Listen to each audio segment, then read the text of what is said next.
The sum of years digits method of depreciation is just like the reducing balance method of depreciation.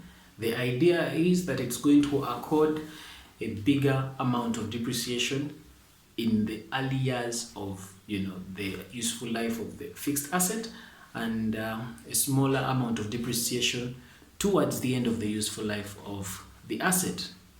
So we shall do a worked example to see how it works out. So let's assume that we are having an asset, a fixed asset, and its useful life is 3 years. So we know that the useful life is 3 years, so the sum of these years, we shall go ahead, the first year plus the second year plus the third year. So when we add 1 plus 2 plus 3, it's going to give us 6 years.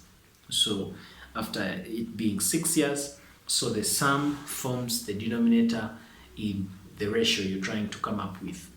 Yeah, because this method simply gives you a ratio that is used to charge a higher depreciation in the first year than in the later years. So when we add up 1 plus 2 plus 3, it's going to give us 6. So this 6 becomes the denominator in the ratio we are talking about.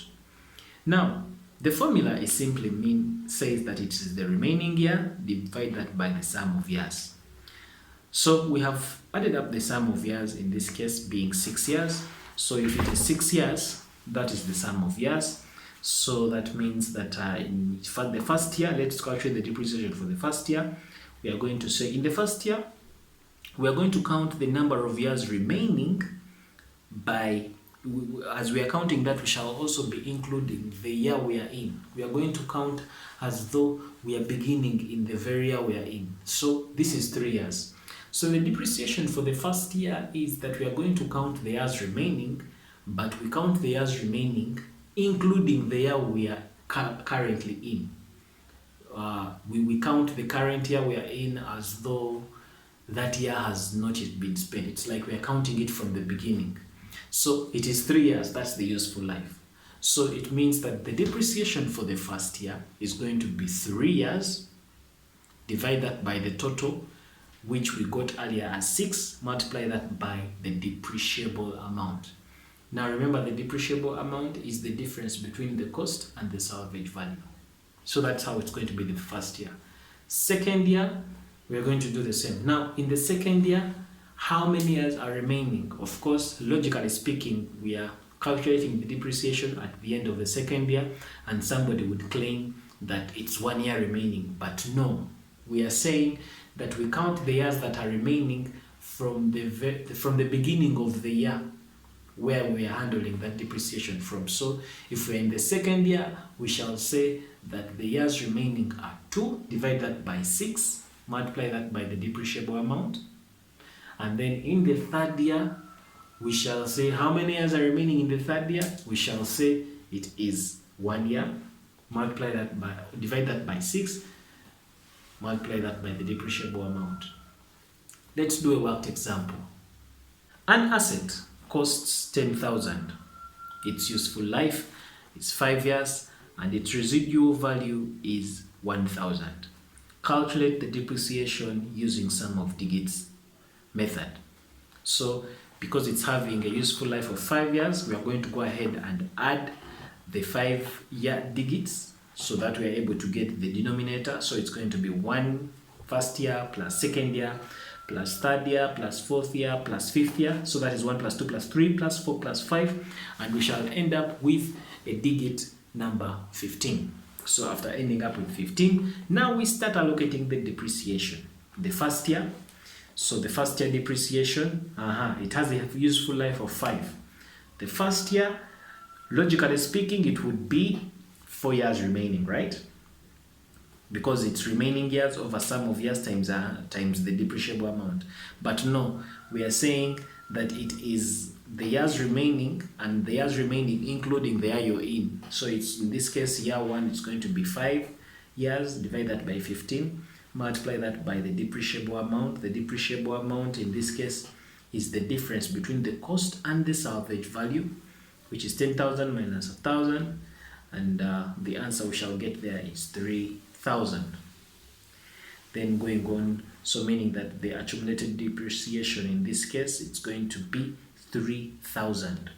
Then depreciation in the second year is going to be, now in the second year, it's going to be the remaining years.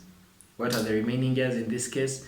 Of course, when you're at the end of the second year, the remaining years are 3, but it's going to be 3, but we shall also include the year we are in, which is the second year, so we shall write 4. So it's going to be 4, divide that by 15, multiply that by the residual, the depreciable amount. The depreciable amount is 9,000. And when we multiply that, we shall end up with 2,400. So 2,400 is going to be our depreciation for that year. And so definitely there, double entry for depreciation, there will be debit the 2,400 to the depreciation expense account, and then we shall also credit the accumulated depreciation account by the same amount of 2,400.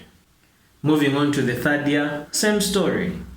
If you're in the third year, the logical thing would be that we have 2 years to go, but we shall say yes, it is the 2 years to go, but we shall add also the year we are in plus 1. So it's going to be 3 years. Divide that by 15, multiply that by 9,000.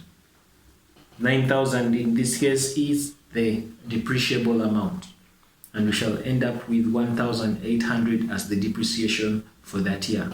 Again, the double entry there, we shall debit 1,800 as the depreciation, and then we shall debit 1,800 to the depreciation expense account, and then credit 1,800 to the accumulated depreciation account. The fourth year, same story.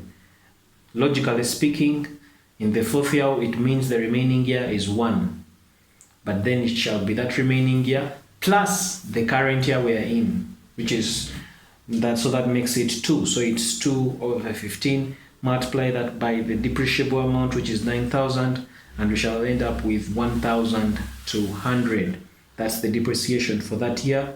So the double entry for depreciation for that year, we shall debit 1,200 and credit the accumulated depreciation as well by 1,200. Then finally, in the fifth year, yes, at the end of the fifth year, how many years are remaining? Of course, we're in the last year, so there are no years remaining, but we shall count plus the year we are in. So in the fifth year, it is going to be 1. Divide that by 15, multiply that by 9,000. 9,000 being the depreciable amount. The depreciation there is 6,000. So definitely that is the depreciation for that year. And we shall go ahead and debit 600 on the depreciation expense account, and then credit 600 on the accumulated depreciation account. So this is a rare method of depreciation called the sum of years digits method. It is kind of related, looks like the same with the reducing balance method. They share a similar characteristic that, a bigger depreciation amount at the beginning of the useful life of the asset, and then a less and less depreciable amount as you go along the useful life of the asset.